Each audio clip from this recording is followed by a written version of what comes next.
Hey, it's Lee for On Your Marks Wrestling, and I'm here with another review. This time it's ROH for April 17th. I just watched my last video, and I looked high as a kite in that video. I swear I did not have anything, I was just a little tired. So we start this show with a match between Frankie Kazarian and Hiromu Takahashi. Takahashi grabs essentially a clone of Daryl from someone in the audience and kind of lays him down in the middle of the ring at the beginning. There's a really nice kind of fast-paced exchange at the beginning of the match. I liked it a lot. At a certain point, Kazarian suplexes Takahashi's legs into the guardrail. I don't know why legs into stuff seems so brutal, but it did.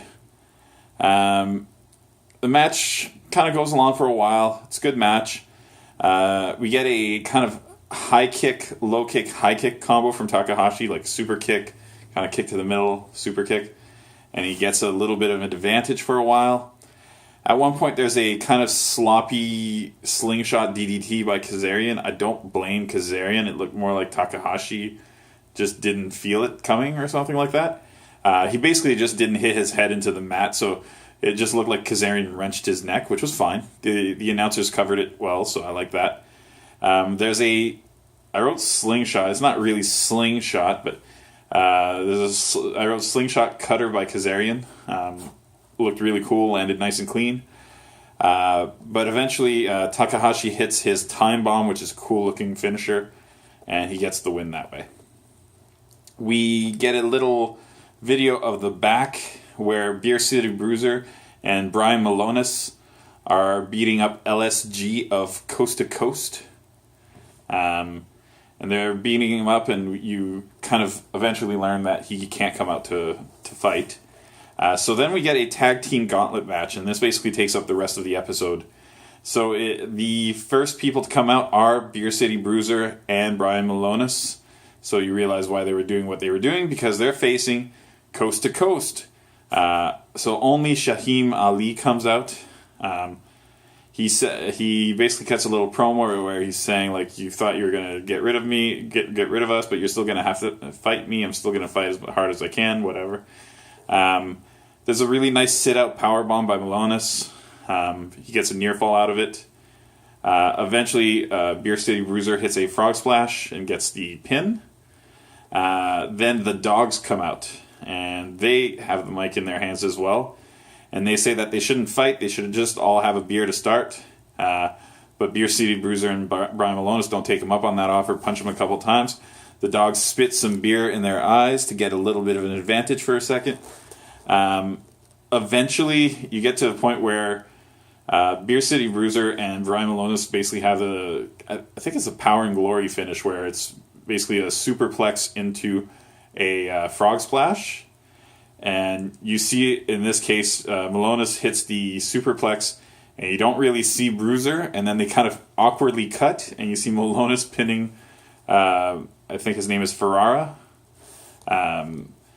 And so you kind of realize that something missed there, so it seems like Beer City Bruiser fell.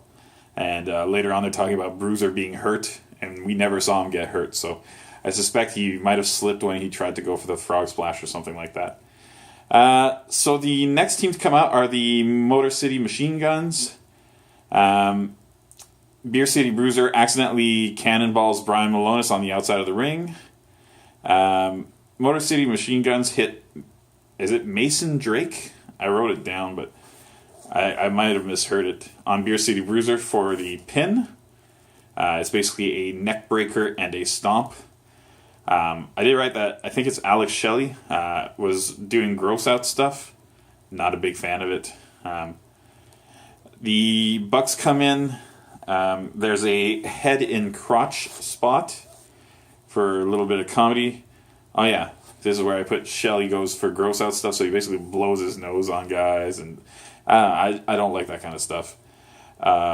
There's an inverted code red by Matt Jackson, which is just a really cool looking move. The Bucks have this little kind of running wild moment. I forget who gets their knees up, but there's an attempted 450. and they get their knees up. There's a over-rotated, I always say over-rotated because it goes more than just on the back, lands on the stomach. Over-rotated German by Sabin from the top.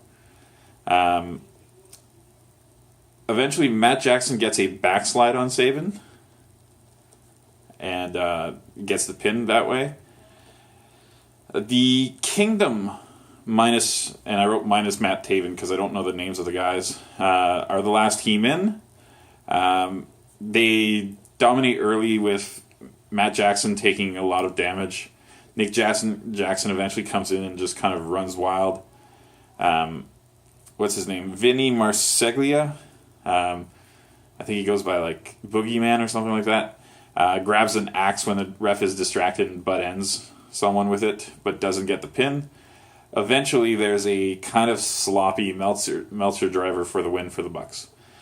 So that match had a lot going on. The episode was pretty much all that match. Actually, two pretty decent matches, so I didn't hate that. The Gauntlet match it felt a little, at least 2 sloppy spots, maybe 3. So I don't know. You're trying a lot of big moves. You're going to miss a couple. It's fine. I don't know if I love this episode, but I liked it. I'm going to go 7 out of 10 on this thing. Yeah. 7 out of 10. I feel comfortable with that number.